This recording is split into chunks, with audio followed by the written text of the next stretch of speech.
الحمدللہ رب العالمین والصلاة والسلام علی خاتم النبیین وعلی آلہ وصحابہ اجمعین اما بعد فاعوذ باللہ من الشیطان الرجیم بسم اللہ الرحمن الرحیم۔ میرے عزیز دوستو، اللہ رب العزت نے ہم سب کی دنیا اور آخرت کی پوری کامیابی اپنے پورے دین پر چلنے میں رکھی ہے۔ یہ پورا دین ہم سب کی زندگی میں آئے گا نبی کریم صلی اللہ علیہ وآلہ وسلم والی مبارک محنت سے۔ یہ محنت کرنا ہم سب کی ذمہ داری ہے۔ نبی کریم صلی اللہ علیہ وآلہ وسلم کا ارشاد ہے کہ جو ہمارے بڑوں کا احترام نہ کرے، چھوٹوں پہ شفقت نہ کرے، علماء کرام کی قدر نہ کرے، وہ ہم میں سے نہیں ہے۔ بھائی، بڑوں کا احترام کرنا، چھوٹوں پہ شفقت کرنا، علماء کرام کی قدر کرنا اعلیٰ اخلاق والی باتیں ہیں۔ نبی کریم صلی اللہ علیہ وسلم نے ارشاد فرمایا کہ میری امت کا غریب ترین آدمی کون ہوگا؟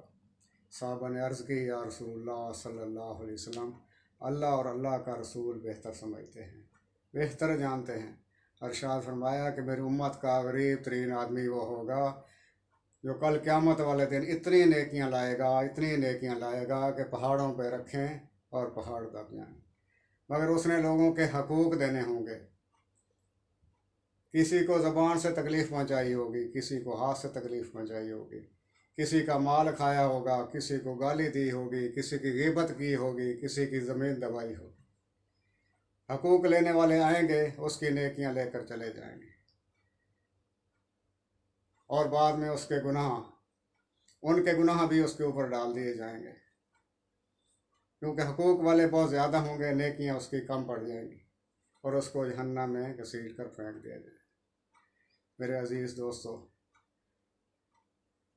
دنیا کی زندگی عارضی زندگی ہے، 4 دن کی زندگی ہے، اور آخرت کی زندگی بہت بڑی لمبی زندگی ہے اور ہمیشہ رہنے والی ہے۔ اس دنیا میں رہ کر ہم نے آخرت کی تیاری کرنی ہے۔ بھئی، ہمارے اخلاق اچھے ہوں، ہمارے ہمسائے کے ساتھ اچھے سلوک ہوں، عام مسلمانوں کا اکرام کریں۔ کسی کو ہمارے مسلمان، نبی کریم صلی اللہ علیہ وسلم کا حدیث پاک کا مفہوم ہے کہ مسلمان وہ ہے جس کی زبان اور ہاتھ سے دوسرے مسلمان محفوظ رہیں۔ آپ صلی اللہ علیہ وآلہ وسلم نے ارشاد فرمایا، اللہ کی قسم ایمان والا نہیں، اللہ کی قسم ایمان والا نہیں، اللہ کی قسم ایمان والا نہیں۔ صحابہ نے عرض کی، یا رسول اللہ صلی اللہ علیہ وسلم، کون ایمان والا نہیں؟ ارشاد فرمایا، جس سے ہمسایہ خوش نہیں۔ بھائی، اپنے ہمسایوں کے ساتھ اچھے سلوک کرنا، بہتر طریقے سے ان کے ساتھ برتاؤ کرنا، اور ماں باپ کا احترام کرنا، اکرام کرنا۔ میرے بھائیو، اللہ رب العزت نے قرآن مجید میں کم و بیش 5 جگہ پہ جہاں اپنی وحدانیت بیان کی ہے، اس کے ساتھ ہی والدین کے حقوق بیان کیے ہیں۔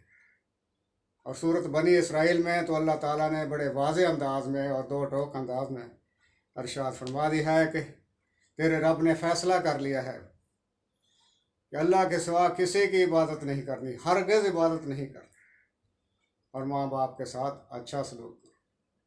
تمہارے سامنے دونوں میں سے کوئی ایک بڑھاپے کو پہنچے تو ان کے سامنے اف تک نہیں کہنا، اور ان کے سامنے نہ ان کو جھڑکنا، اور نہ ان کے سامنے اپنے کندھے جھکا کر رکھنا، اور پھر اس کے ساتھ ساتھ ان کے لیے یہ دعا بھی کرنا کہ اللہ ان پر رحم فرما، جیسا کہ انہوں نے مجھے بچپن میں پالا۔